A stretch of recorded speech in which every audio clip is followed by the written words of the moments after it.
They all got the sneaky eye, right? No, The if we had that integration of men, maybe it's not possible because of the concept of sorrow, circumstances, brokenness, trauma, the existence of evil in the world, the theodicy of life, where evil comes in and beyond what your best efforts, something comes in and destroys it. The gods don't love something and they destroy it. So, which is a thing, and it's a philosophical thing, and it's a religious thing, and people have been talking about it for centuries. But you're not going to have this bucolic utopia of Amorati archetypes running around, kissing the hands of women, and sleeping around and jumping through bedroom windows. so we have a bit more of a visionary discussion today, and to really extrapolate the Ars Amorata philosophy out wide and imagine how the world might be different. So this question comes from a man called X. So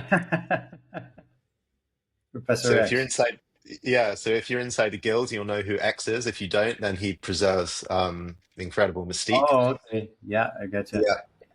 X says, one thing I'm curious about is how you guys picture the world if all the men followed the Ars Amorata philosophy, both the good and possibly the bad.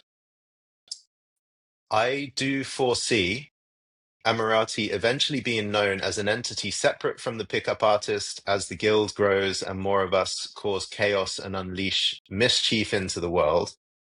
That's what he says. His questions. What would the current relationship forms, dating, married, would they vanish? Would they be improved? Would there be more situationships, polyamorous relationships, etc.? Is it possible the world would get sick and tired of all the celebration of beauty? Would it become a norm and be more encouraged? So, Thought experiment, right? a world in which your philosophy had infiltrated maximally, and all boys grew up well versed and Well embodying these versed in this. principles. Well, it's a to me the Amorati is an archetype. It's not what I am. It's what I aspire to be. Like I wrote a manifesto years ago, 20 years ago, about the embodiment of this man that I elicited from literature, history, stories, mythology, observation, experience. There's a spirit of a man which is a life-giving spirit, but he's also got this whimsical live in the ether type of spirit.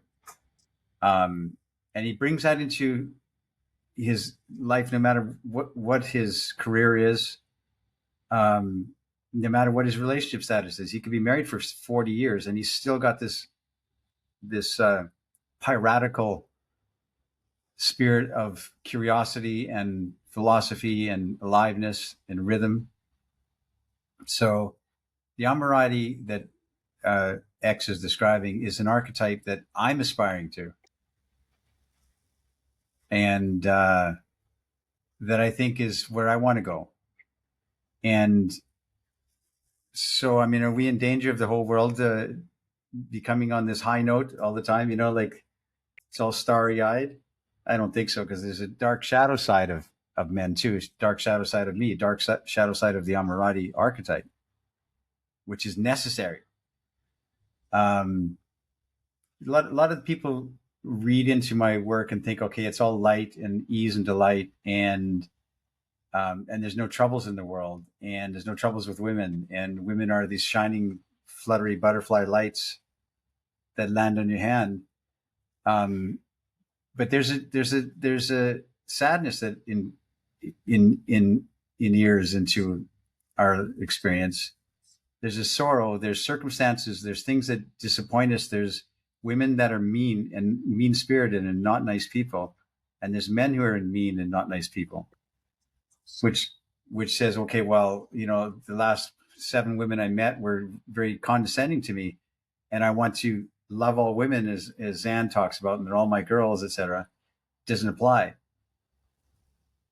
Archetypally, it applies. In the real world, there's things that hit us back and forth, and circumstances, and people having a bad day, and you having a bad day, and you lost your job, and you're discouraged. I get that. It's part of the lot of our life, but we're aspiring to something. That's the difference between an Amorati archetype or a man that we call an Amorati, or a guildsman, the men who are like closer to our hearts, that are joined our Amorati guild, is that they are aspirants. Is that a word? Aspirants? They're aspiring to something. Aspirants. Yeah. Aspirants. The word is Aspirants. right. Just the pronunciation, just the rhythm needed a little work. So they're aspirant. I can't say it, aspirants to an archetypal ideal, because why not? We're trying to better our lives, our relationships, our communities, our careers, and so they're aspiring to that. That's a good guy. That's the guy I want to know. And we're not there, but we're sure on the journey, and so we can forgive ourselves everything. So I don't know if I'm answering X's question or not, but I'm not that guy. And I want to be that guy that I've been describing for 20 years, and more than 20 years. So, yeah. You certainly missed some of X's questions. We can Okay. pick at some of the other angles to it. Um, we could speak about the inspiring and delightful aspects of a world in which every man Everything's resonates perfect. with the Amorati All archetype. the women fall in love with you.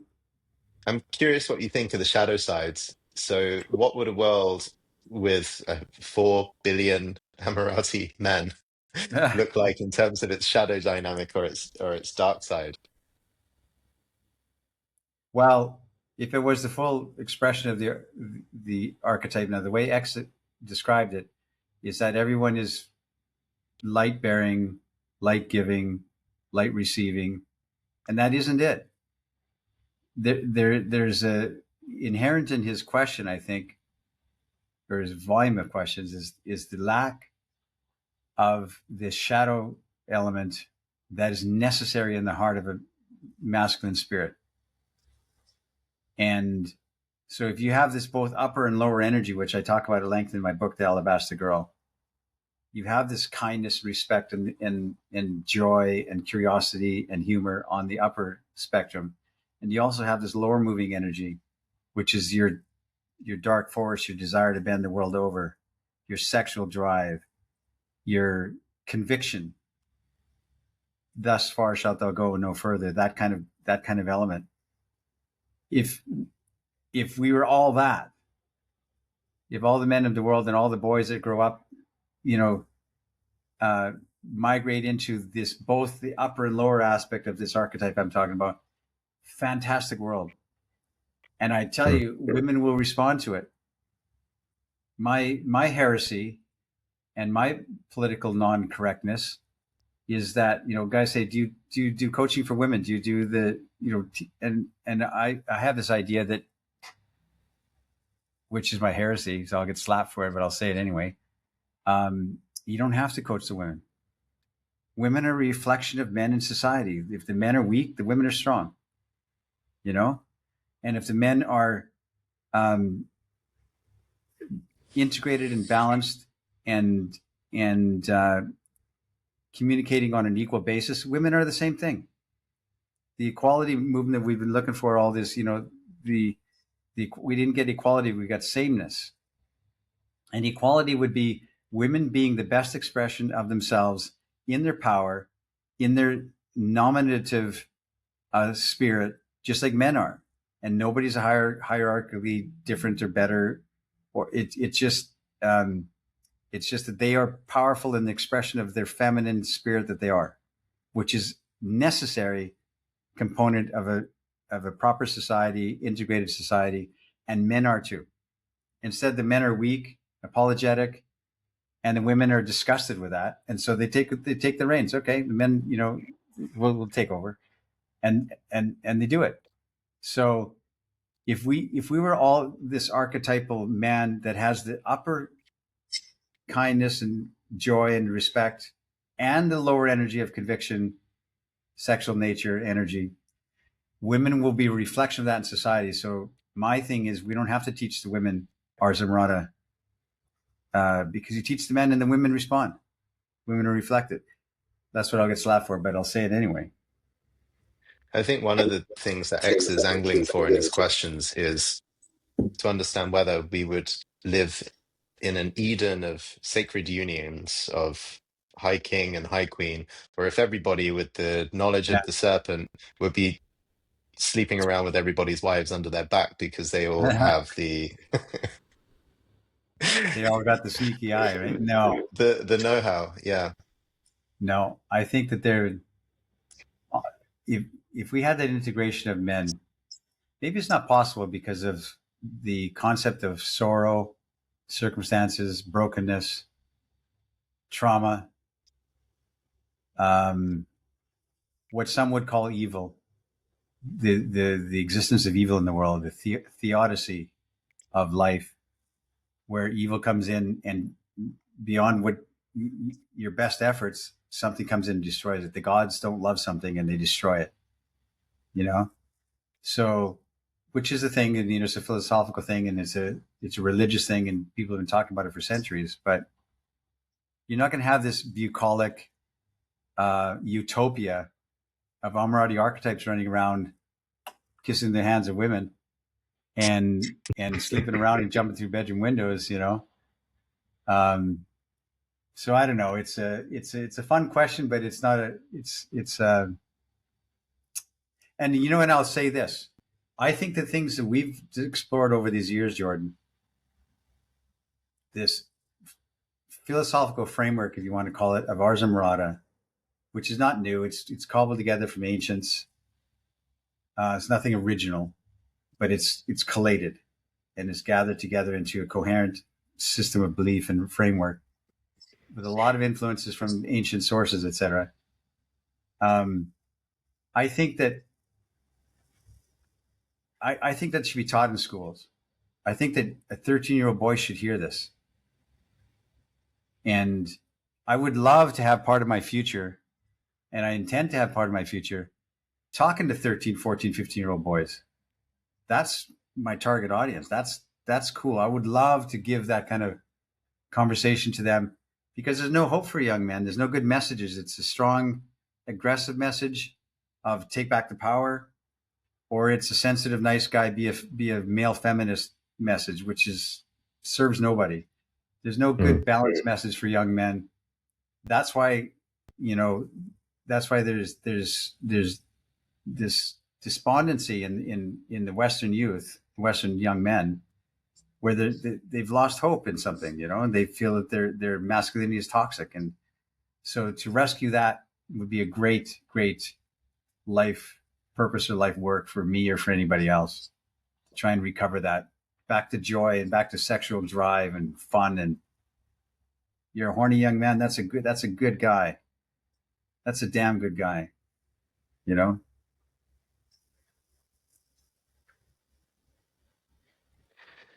I So, think X is angling for some insight about human nature. I'd like to share a couple of thoughts about what I okay, get yeah, I because I've get on talked a it. lot. Um, I think the biggest wins, I think you spoke in this direction, but the biggest global wins we could have if every man in the world knew the Ars Amorata philosophy is one, the love of women would eradicate any issue of domestic violence or violence against women or sex trafficking and Yes, all of the dark stuff that happens to women globally and all of the dark kind of ongoing small dark thing about walking home from the bar or walking home through some dark city streets or the yes, accumulated fear that lives in women's bodies because they don't know who might be lurking around a corner. So the yeah, sense of safety that can be felt in women's bodies domestically and publicly would be extraordinary. And I think the biggest win that we could have is the eradication of violence and threat in all its forms Yeah, to all women. that's huge. Yeah, good point. Because that's downstream of loving women. If you love women, then your protector instinct is going to come Right. forth, and then your gratitude and your happiness for the existence of women, and therefore you will want to create. I was I was recently in China, and I spoke with a friend who said one of the miracles of living in modern China is all the women feel safe walking home from the bar at 2 o'clock in the morning because of the CCTV cameras. So Oh, wow. they didn't manage to correct human nature, but the fact that They corralled it. nothing untoward could happen in the street leads to this kind of population overall feeling of safety, which is kind of strange, little dark, depending on your perspective on that. But there's a win in some level. So um, this is one of the big things. The other thing I'm thinking as well, that's what loving women would create. Then there's another question, as well as loving women, do you respect and trust women? That's a different inquiry. And so Yeah. if you have a message or a philosophy that also respects and trusts women, then you might have bigger corporate or political tide shifts where men in power no longer think that they have to consolidate all the power to their boys' club and keep women out of office, and actually have a much greater collaboration about what does it mean to actually have masculine and feminine, male and female, openly with full trust and collaboration in politics, in the boardroom, in the biggest kinds of businesses that we have in the world. And certainly I have some friends who are trying to bring feminine leadership in different ways. And this is one of their biggest points. What would it look like if you had the real nurturing feminine qualities of women and men, but also running the world in politics? And imagine what could shift there, actually. Yeah, I think that there's no question that this more integrated, balanced type of person that we're talking about, this ideal, would reflect in society, and society would be a mirror toward that for sure. And it would, like, the biggest thing you said was this safety element, um, this protection of women, or this knowledge that they're not going to be attacked by the masculine aggression. And masculine aggression, which is everywhere, which is this rape culture, which is just imposition on women's autonomy and on their, is because it is unchecked sexual aggression, I would say, because it isn't balanced by the kindness of the archetypal thing that we talk about, which is respect, humor, honor, these great upper energy things. It's unchecked, and it's dangerous, and it's not nice, and it makes women like afraid. And so the Amorati archetype is an antidote to that. It's a call to action to men to yes, you've got this drive, but you've got to balance it with kindness and in all these aspects we talk about. And so it's an invitation to have both sides manifest and not dial down your sexual drive, because that's part of how we're created, but to blanket it with the velvet glove of respect and kindness and real admiration for what women are trying to bring into the world, and admire them and respect them, and so it's the problem is we don't have that. We either have this, we have two polar things in men in the West, maybe in the East too, that I've observed, which is this sensitive, nice guy, ridiculous, accommodating, cheesy, humping your leg type of guy. what I call the male feminist. Or you've got this aggressive, women are bitches, how to get back the power, and how to have this autonomy, which isn't. Anyway, I'm struggling to say it, but you know what I mean, I think, right? So the Amorati Yeah, archetype is the I, middle line. I want to add something a little bit more nuanced, where I think there are plenty of men who are not in either extreme, that are somewhere in the Okay. middle, but their sexual advance to women is either largely or subtly tainted by um, uh, the kind of aggression. You said the word, the sexual aggression is tainted by a sense of, I got to prove myself to myself and to other men by getting some Yeah. action, basically. And so the metrics of my success with women are meaningful because I get to not feel like a loser and feel like I'm somehow a winner like all the other guys.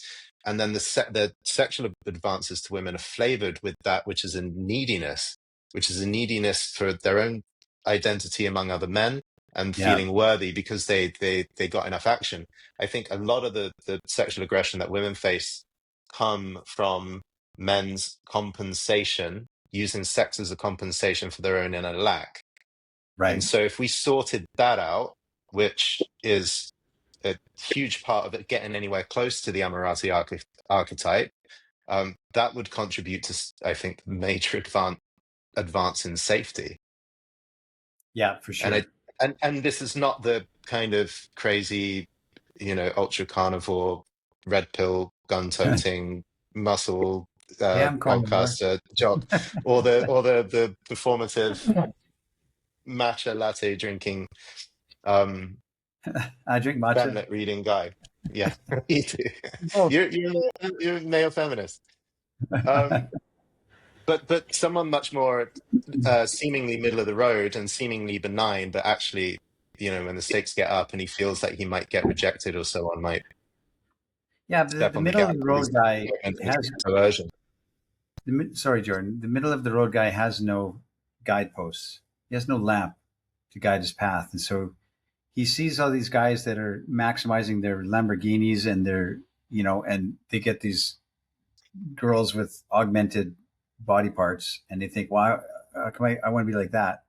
Or they see, it's there's no role models for men that are that I think we used to have. Kids when they were boys when they were small wanted to be a fireman when they grew up. I want to be a fireman. That's a cool guy. Now they want to be an influencer, Mm. and yeah, so there's a middle of the road guy that you're talking about who just has never been. There's nothing to look forward to. There's no heroes to look up to, and so they either think I've got to bow down to society and be this weak sauce type of man, or I've got to be aggressive and be a gym bro, and nothing wrong with that. Uh, but that they think that's the only way that they can get girls is to looks max. They call it nowadays.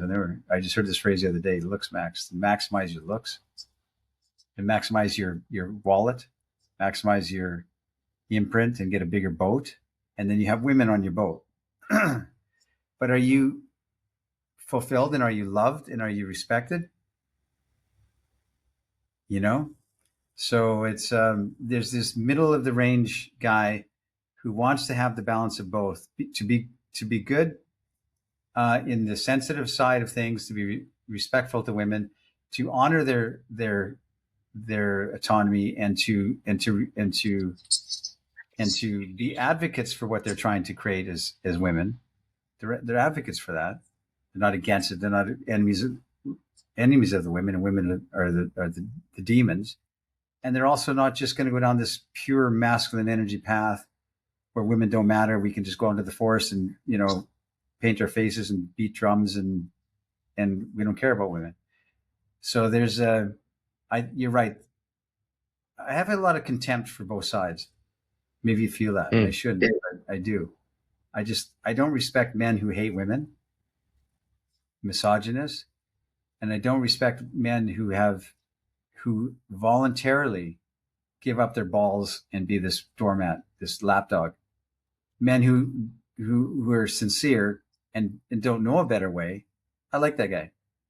Guys who are trying to, like, um, who are honestly trying to be the best they can, and maybe their influences are lacking, and they head toward that, but they're sincere. Like men who are angry at women in this modern society, I don't mind them. That's somebody you can talk to and say, like, let's have a conversation. Men who hate women and are misogynist, they don't exist for me. I can't talk to them. I have nothing to say to them. What's the dividing line? Contempt versus just maybe a man had a really hard struggle with his mother. His mother was not loving or kind or whatever, and he grew up with sisters that were not nice to him, and he went to school and he was rejected from girls, and didn't get to go to the prom dance, and it creates this man who's bitter with women. That's a guy I can work with. That's not a bad guy. He just hasn't been shown something. But men who deep down inherently just despise women, which is what I would call a misogynist, as opposed to being angry at women or frustrated with women, there's no way to work with that person or to move forward, and so you cut them off from your radar. And same with women who are really jaded about their experience with men, have been hurt, and are don't know how to move forward and don't trust men at all. I can work with I can get her to trust men by my conversation if I get a chance to talk to her. And that's very arrogant to say, but it's true. I can get her to change her perspective. But women that just really just are vile and hate men and hate and are angrily stomping their foot and demanding, nothing you can do. Yeah. That feminist aggression. There's nothing you can do. So I don't even try.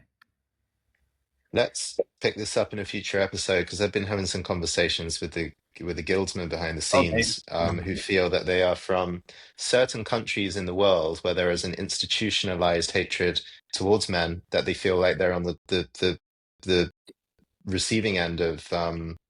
psyops almost. That there's a massive cultural force that looks to shut down masculinity. We'll come into that in Okay. the future. I want to just wrap up from X. My take on if all the men in the world suddenly became Amorati is, just because you have a lot of sexual energy and you're good with wielding it and you can find a lot of women that want to be with you, it doesn't mean all the men in the world are going to become polyamorous and we're going to end up into that situation. In fact, what we've said, we've kind of cut the situation, given the context here for Johnny's philosophy to come in. What if all the women in the world felt safe and supported and not judged for who they are and what they want? Then what kind of a sexual climate do we enter into? I And personally believe that not much would change, at least in the kind of Western countries that I know. Just because you are good with women all of a sudden, yeah, you might have a few years where you date the rainbow, but there are a lot of incentives for a monogamous relationship, which is at that's one point the that's another depth and the conversation. building that you might like to do once you know that your sexual appetite is you're happy with it. um it's not a path for those who can only get one girl, basically. That's another um conversation we should have for sure. I don't When, think too when much would change. The only fear that I have is if all the men all of a sudden want to become Amorati in the world, and they what sometimes can happen is in the first year there's a lot of Zan imitation. So either you read some passages from Zan's book and you're trying to do your best imitation of, oh yes, celebrate the waitress and so on, or you get your coaching, you go to ChatGPT and you say, imagine you're Ars Amorata and this is the book from Zan Perion. Imagine you're Zan Perion. This is my dating situation. Coach me. Then if you follow that advice, and I've been on the Zan GPT and all these things, It's not teaching the philosophy very, very well. So you could end up with some awful, cheesy, cliche, Yeah. young Fabian lover wannabes, Yeah. all these bards and so on, moving through the world Overly celebrating the good romantic. things. Yeah, we could be Yeah. in for some real cringy moments. Um, but then this is a question of maturity. And I think it's very different what a 17-year-old Amorati might embody versus someone later in their own lives. And Yeah. if we take the archetype of the Amorati, it would be integrated with all the other archetypes. It's not like the whole world is only going to think about beauty and sex and connection all of a sudden, because um, the world would break down in not very long if everyone quit their jobs and followed their bliss to All steamy good. places in the world where all the feminine, sensual women live. That's funny. Well, good. Well, we answered X's question. Maybe. Tell us what you think. Yeah, if all Yeah, the put boys of the comments. world would be schooled in this philosophy, what do you think For their we comments. would see? Yeah, the light and also the shadow side of it. There you go. Perfect.